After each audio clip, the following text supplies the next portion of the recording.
Good morning friends. देखिए, constipation का जहां तक सवाल है, constipation is a very very common problem और कॉन्स्टिपेशन के लिए बहुत सारी होम रेमेडीज अवेलेबल होती हैं जो आप रोजमर्रे में अप्लाई करते हैं। बहुत सारी चीजें ऐसी आपके घर में होती हैं जो अप्लाई करते हैं। बहुत सारी चीजें ओटीसी में मिलती हैं या ओवर द काउंटर मिलती हैं जिन्हें आप यूटिलाइज करते हैं। लेकिन कभी कभी जो कॉन्स्टिपेशन है वास्तव में डिजीज का हिस्सा होती है या ये जो सिम्टम है वास्तव में एक ऑर्गेनिक बीमारी का हिस्सा होती है, वो आपको समझने की जरूरत है सो दैट आप प्रॉपर कंसल्टेशन लें डॉक्टर से, सो दैट कॉन्स्टिपेशन जो आपको डेवलप हो रहा है वो किसी बड़ी समस्या का अगर संकेत है तो उसको पहचाना जा सके। मैं doctor V K Mishra from gastro liver hospital, Swaroopnagar, Kanpur. Now जहां तक बाउल मूवमेंट का सवाल है, ये हर इंडिविजुअल के लिए अलग है।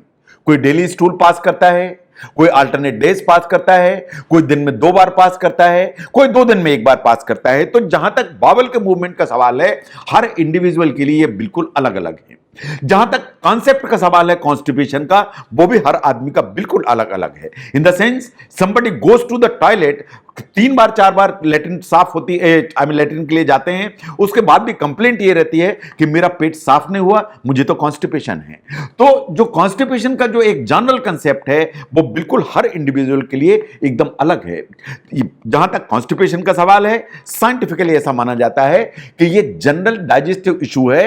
In most of the time ये किसी बीमारी का संकेत नहीं होता। लेकिन अगर आपको ऐसा लगता है कि पेट आपका रेगुलरली ब्लोट हो रहा है, आपको ऐसा लगता है कि over a period of time धीरे धीरे इवैक्यूएशन और ज्यादा डिफिकल्ट होता चला जा रहा है, आपको लगता है कि आपकी डे टू डे लाइफ इसके चलते प्रॉब्लम में है या अफेक्ट होती चली जा रही है, तो शायद ये कुछ ऐसे एरियाज हैं जो इस चीज को इंडिकेट करते हैं कि आपको डॉक्टर से कंसल्ट करने की जरूरत पड़ेगी। नो, आप डाइजेशन को ध्यान से देखें। जो मुंह से लेकर लेटरिन के रास्ते तक ये वास्तव में एक पाइपलाइन है। ये पाइपलाइन इन द सेंस कि मुंह से यहां से चालू हुई, यहां से खाने की नली, खाने की नली से खाने की थैली, खाने की थैली से आगे ड्यूडेनम, ड्यूडेनम से आगे स्मॉल इंटेस्टाइन और स्मॉल इंटेस्टाइन से आगे जाके लार्ज इंटेस्टाइन। तो अगर हम इस पाइपलाइन को देखें, इसमें से ही आपका पूरा खाना पास होता है, प्रोसेस होता है एंड अल्टीमेटली सब पूरा कंप्लीट होने के बाद लेटरिन में बदल जाता है। जो खाना आप खाते हैं उसको डाइजेस्ट करने के लिए ये जो पाइपलाइन है ये तो काम करती है, लेकिन इसके लिए काफी जूसेस चाहिए जो हमारे लिवर से आते हैं, हमारे पेनक्रियास से आते हैं और इसमें गॉल ब्लैडर भी उसमें हेल्प करता है। तो जूसेस हर लेवल पे हैं।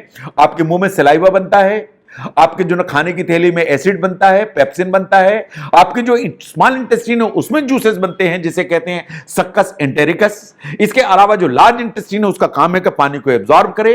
तो हर ऑर्गन अपना काम करता है, बट अल्टीमेटली डाइजेशन के बाद जो वेस्ट मटेरियल है वो लार्ज इंटेस्टाइन में पहुंचता है और जो लार्ज इंटेस्टाइन या बड़ी आंत है उसमें स्टोर होता है। इन स्टोर जब होता है तो बड़ी आंत का काम है कि उसमें से पानी को सोखे, उसमें से पानी को खींच ले। इसीलिए अगर आप 2 दिन तक 3 दिन तक लेटरिन नहीं जाएं तो इंटेस्टाइन ज्यादा पानी एब्जॉर्ब कर लेती है, तो लेटरिन टाइट हो जाती है।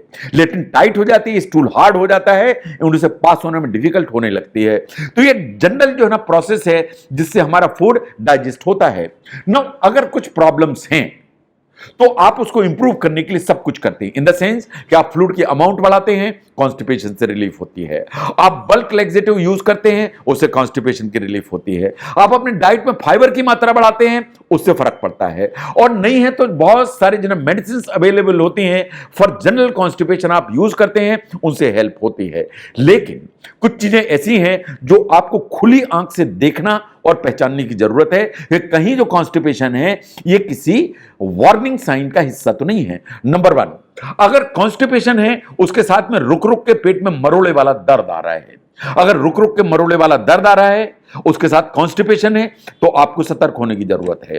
अगर आपको कॉन्स्टिपेशन है, रुक रुक के दर्द आ रहा है और हवा भी पास नहीं हो रही है तो आपको वॉच करने की जरूरत है। अगर जो है ना कॉन्स्टिपेशन है, रुक रुक के मरोड़े वाला दर्द आ रहा है, हवा भी पास नहीं हो रही और पेट फूलना चालू हो गया है या पेट तनना चालू हो गया है या एब्डोमिनल डिस्टेंशन हो रहा है तो आपको वॉच करने की जरूरत है। इसके अलावा अगर इसके साथ वॉमिटिंग शुरू हो गई है तो आपको वॉच करने की जरूरत है, क्योंकि ये सब इस चीज का संकेत देते हैं कि जो पाइपलाइन है उसमें कहीं ना कहीं कोई रुकावट आ रही है।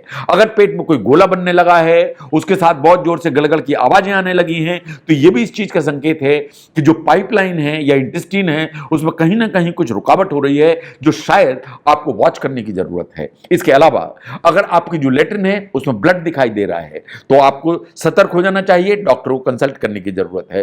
Over a period of time आपको लगता है कि जो कॉन्स्टिपेशन है वो वर्सन होता चला जा रहा है, उसके साथ में वेट लॉस भी हो रहा है, तो आपको वॉच करने की जरूरत है, आपको अपने डॉक्टर से कंसल्ट करने की जरूरत है। Over a period of time अगर आपको लगता है कि आपको एनीमिया डेवलप हो रहा है, आपको खून की कमी हो रही है, इन वो आयरन डेफिशिएंसी एनीमिया है, तो आपको अपने डॉक्टर से कंसल्ट करने की जरूरत है। ऐसे ही कुछ बीमारियां ऐसी हैं जिनमें वेट लॉस की बजाय वेट गेन होने लगता है, लिथार्जी होने लगती है, जैसे हाइपोथायराइडिज्म है, तो उसमें कॉन्स्टिपेशन भी होगा, वेट गेन भी होगा और लगातार एक लिथार्जी होगी। अगर ऐसा है तो आपको अपने डॉक्टर से कंसल्ट करने की जरूरत है। कुछ और सिचुएशंस हैं जब कॉन्स्टिपेशन है, उसके साथ में अगर आपको लगता है कि कॉन्स्टिपेशन इतना परेशान कर रहा है कि इवन कॉन्शियसनेस गड़बड़ हो रही है या सांस लेने में दिक्कत हो रही है, तो आपको अपने डॉक्टर से कंसल्ट करने की जरूरत है। अगर कॉन्स्टिपेशन के साथ हाई ग्रेड फीवर है या हार्ट की रेट ज्यादा हो रही है, टैकिकार्डिया है या वॉमिटिंग अनकंट्रोल्ड है, तो आपको अपने डॉक्टर से कंसल्ट करने की जरूरत है। तो जहां तक कॉन्स्टिपेशन का सवाल है, कॉन्स्टिपेशन हमेशा इन जनरल ऐसा सिम्टम नहीं है जिसको आप 100% नजरअंदाज करके चलें।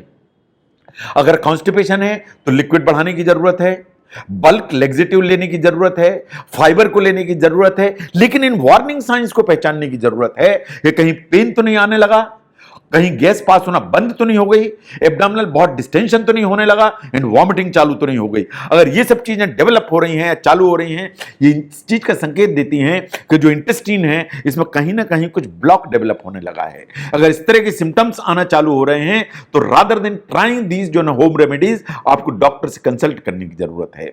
अगर आप समझते हैं कि कब कॉन्स्टिपेशन में डॉक्टर को कंसल्ट करना चाहिए, इस एंगल को समझने में यह वीडियो आपको हेल्प करता है तो इसको जरूर शेयर करें।